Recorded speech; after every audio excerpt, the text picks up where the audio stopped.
Hey everyone, and welcome to Business Boutique. I'm Christy, Wright, and I am joined by my good friend and fellow Ramsey personality, Chris Hogan. Chris, thanks for being here. Well, thank you for having me. Okay, so you've got a lot going on. You're the host of the Chris Hogan Show. You're traveling all over teaching people about money, and you've got several best-selling books. But for our audience that may not be familiar with you, tell us a little bit about what you do. Oh, wow. So I do, like you said, get a chance to travel and speak, but I help people in this area of money, money as well as leadership. And so really helping people become the best versions of themselves.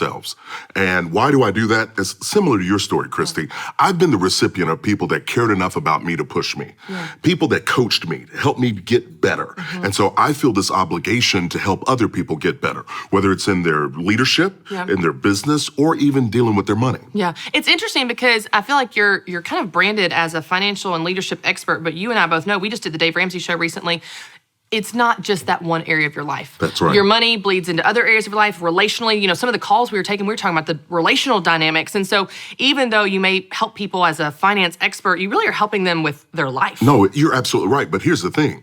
Anytime you're any kind of level of success, you achieve any level of success in any of those areas, there are some traits that are carried over. There are some things that you can apply and reapply in your life in different areas and get progress as well. Okay, let's talk about what those traits are, because we've even seen, you know, when people get out of debt, they also tend to lose weight, and then they're, you know, it's a domino effect. So let's talk about what those traits are. Well, I think first and foremost, it becomes awareness.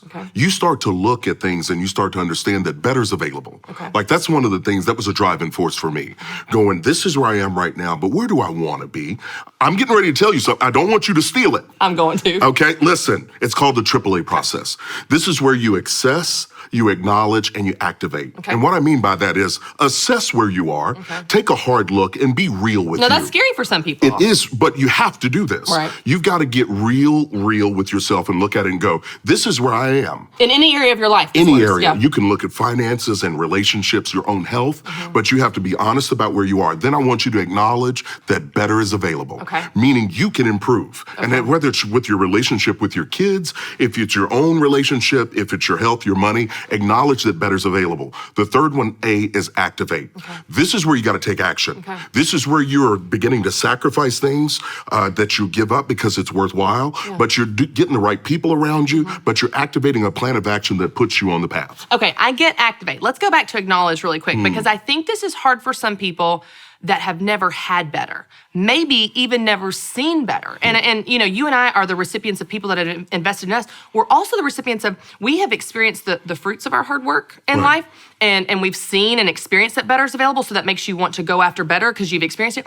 But I have friends, I've talked to people, Hogan, that, you know, they've never seen a good guy, so they don't want to hold out for the good guy to marry, or they've never had a job they love where they get excited about Monday, so they don't believe that work could be more than this 9-to-5 job that sucks the life out of them. So how do you help people in this acknowledge stage have hope and belief that better is available if they've never seen it? Yeah, no, that's a good point.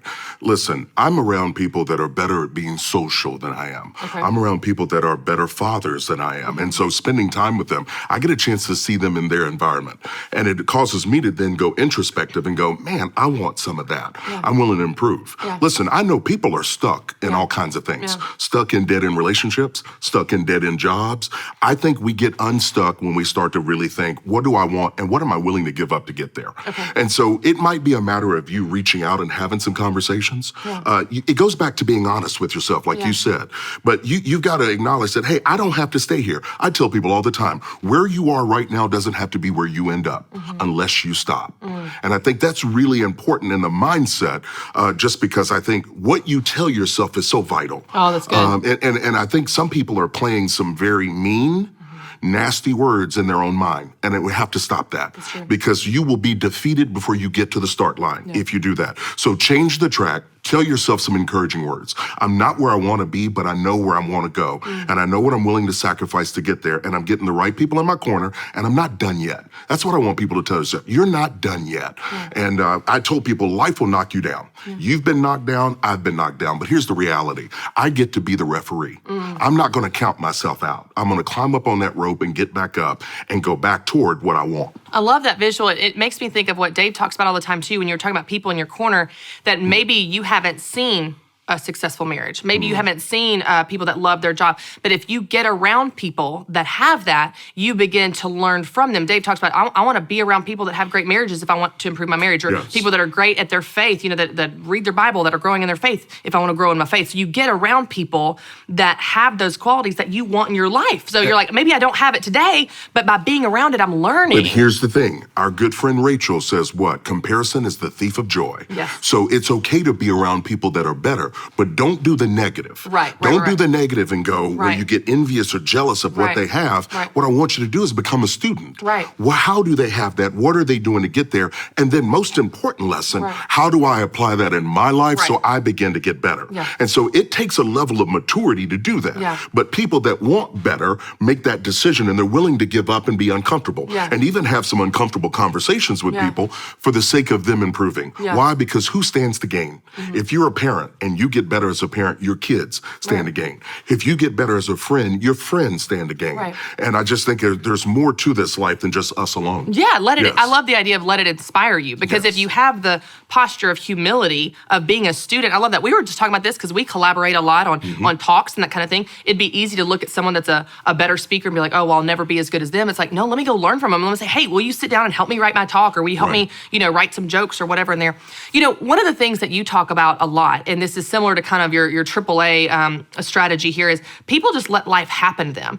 And I think that's really common. And especially for a lot of the women I work with, a lot of people watching and listening right now, they're just so busy, Hogan. They're tired. They've got little kids. They've got medium kids, big kids, whatever. They're just busy. Their schedule's full.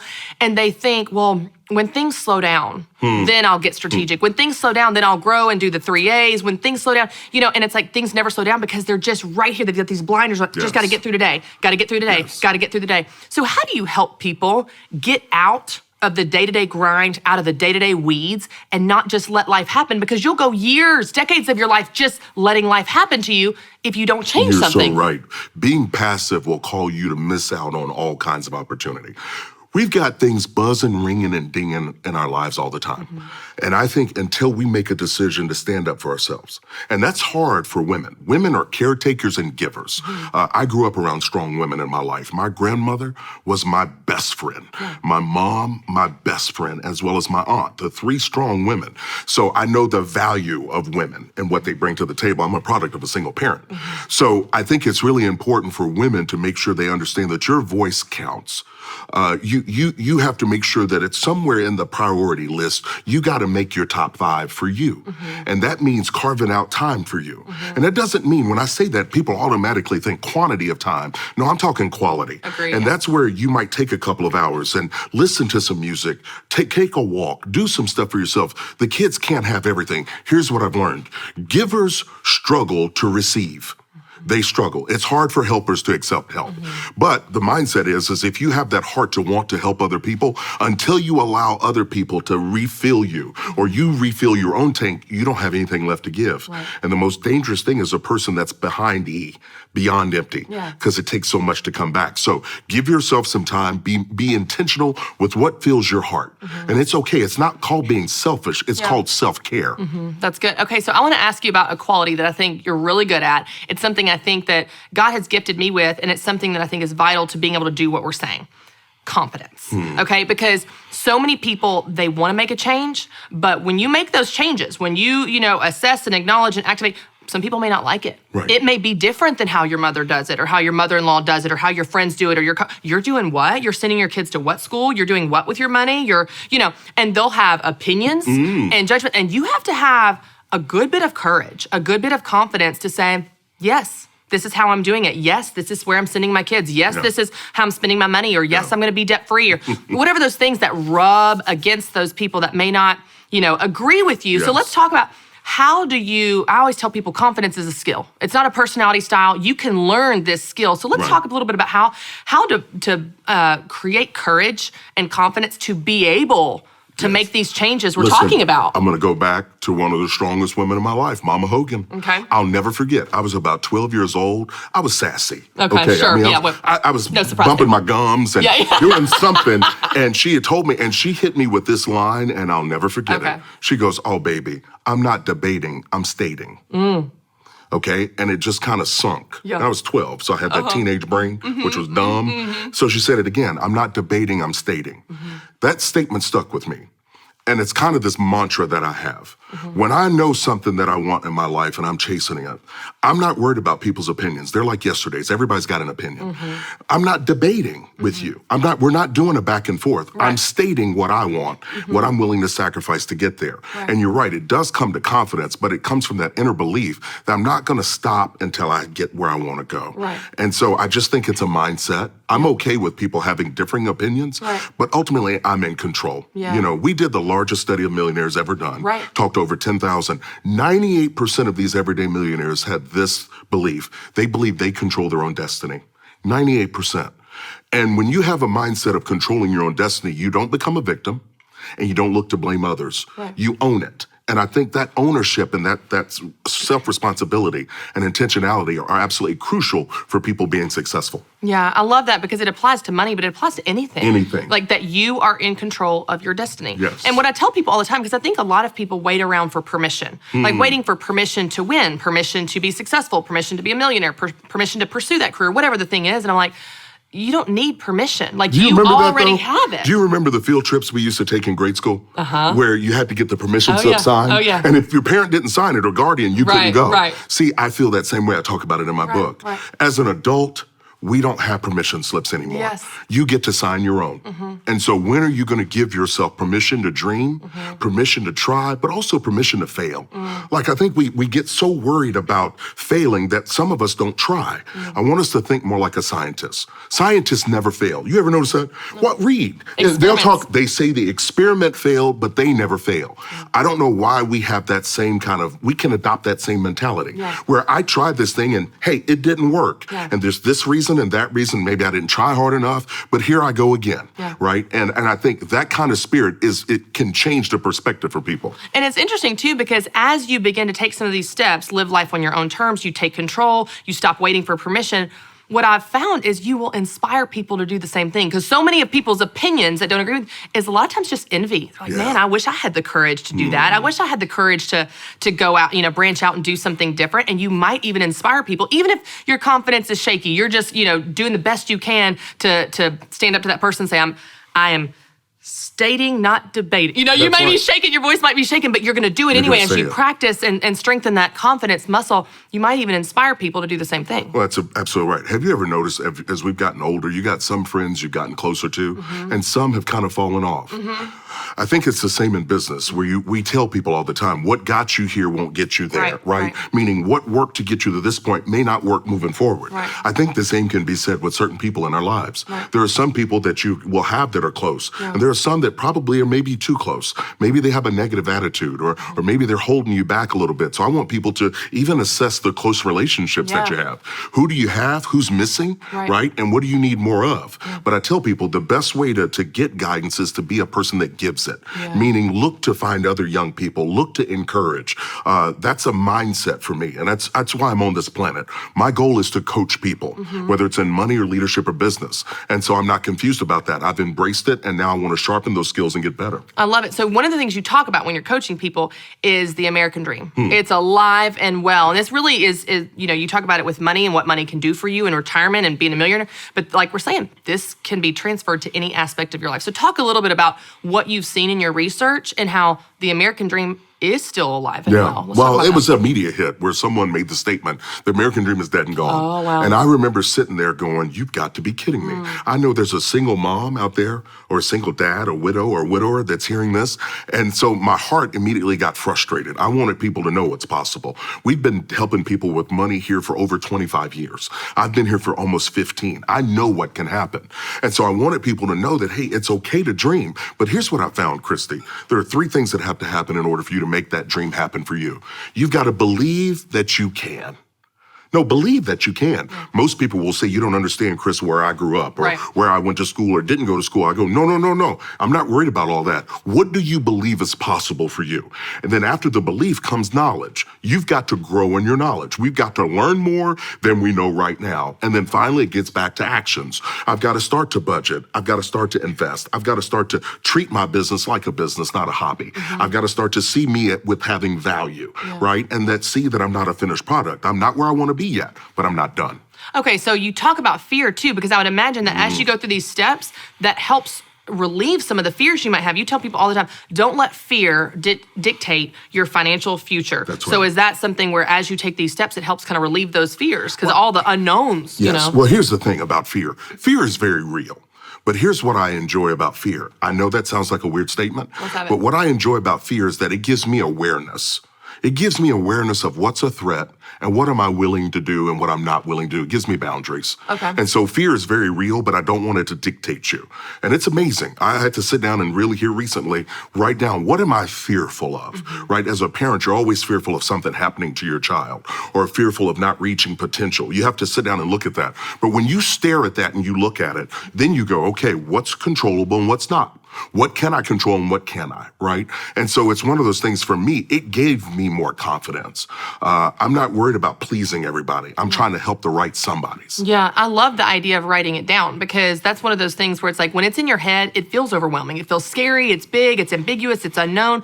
You write it down. Here's what I'm afraid of. Here's what I control. Here's what I can't control. Then once you see it, you're like, oh, it's not that bad. Like you can see it. It's tangible. You can touch it. You can hold it. You can deal with it. Yes, but when it's can. up here, it's just this shadow that just follows you that keeps you up at night and you can't see it. Here's the reality. Here's where women are much better than men, communicating.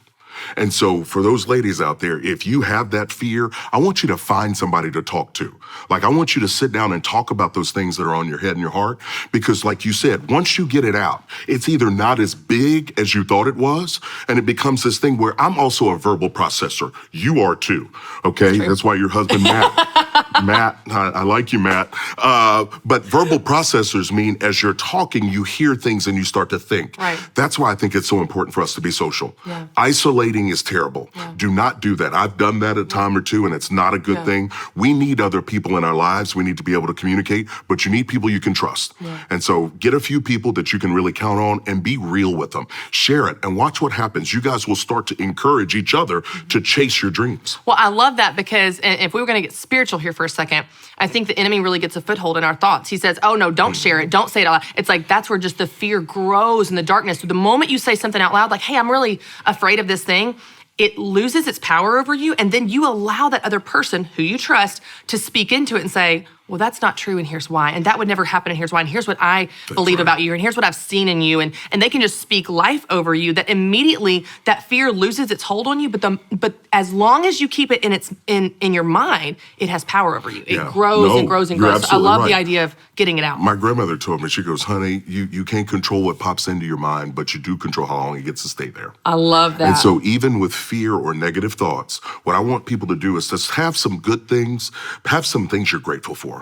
You've heard me say it's hard to be hateful when you're grateful. That's right. And when you're grateful for something, even when negatives pop in your head, go back to that thing you're grateful for. Just usher that negative right on out of the way. Just don't let it park there. It doesn't get to take up your good space in your mind. You've got people to help and people to serve. And I think we do that when we have our hearts right and our minds focused. I think it's so easy too that, especially for women, we think a lot. We got a lot of feelings and our thoughts can spiral. Y'all know mine can. And I saw something the other day that it was a quote that said, don't believe everything you think. And I was like, I love that because I think when a thought enters my mind, I just accept it as true, but we should question those thoughts and say like, is this serving me? Is this true? Is this negative? And replace it. Like you said, you can choose your thoughts, replace it with gratitude, replace it with something. Ooh, what was that statement again? Don't believe everything you think. And I would take it a step further and say, don't allow your feelings to dominate you. That's good. Right? Feelings are real. I got to remind myself of that Feelings daily. are real, but don't let them dominate you and don't let them control you. You know, and I think we ultimately have more control than we think. And I think it's a matter of having that mindset and believing again what's possible for us. Grow growing in our knowledge and then taking the right actions, we can make anything happen. I love that. Well, I love how you have taken so many of these ideas that you're helping people with, from business to life to money, and you made them very practical. Like, here are the practical steps that you can take, because people can be inspired all day, but they're going, what do I do about it? And you've given people those steps. Okay, I know people want to know where they can connect with you and everything you're working on, from the show to the books, all the resources you've got and ways you can help them. Absolutely. Listen, if you want to connect with me, you can go to chrishogan360.com. That's chrishogan360.com. On all the social medias, you can find me. And the show? Oh, the Chris Hogan Show. Yes. You can find out about that on the website as well. It's caller driven, so we take calls, and I'm helping people with life and money. You know how we do it. I love it. Okay, well, before we go, one last thing. Will you just speak directly to our listeners and to our viewers and just maybe leave them with some words of encouragement? We're talking all about how you can take control of your life. You are in the driver's seat. You can live life on your own terms, and that is so much of your passion. So let's just wrap it up, and I'll let you speak directly to them. Would love to. Listen, ladies, I am so proud of you and what you've accomplished thus far. It takes a lot to be able to try, and we get fearful of falling down and falling short of the mark, or other people having a scoreboard for us in our lives. But I want to encourage you to know where you're going. And it's okay. We've all made mistakes. None of us are perfect. But I want you to learn to glance back, but focus forward. You can look back at that past mistake, but don't relive it. Focus forward. You got more in front of you than ever behind you. Get the right people in your corner. Believe you can. Pray hard, stay focused, and think of all the people you're going to bless. I love it. Hey, if Chris Hogan says it, you better do it. Chris, you're awesome. Thank you for being here. Pleasure to be with you, girl. Thanks so much for watching, and don't forget to subscribe to my YouTube channel. And for more encouragement on how to make money doing what you love, visit businessboutique.com.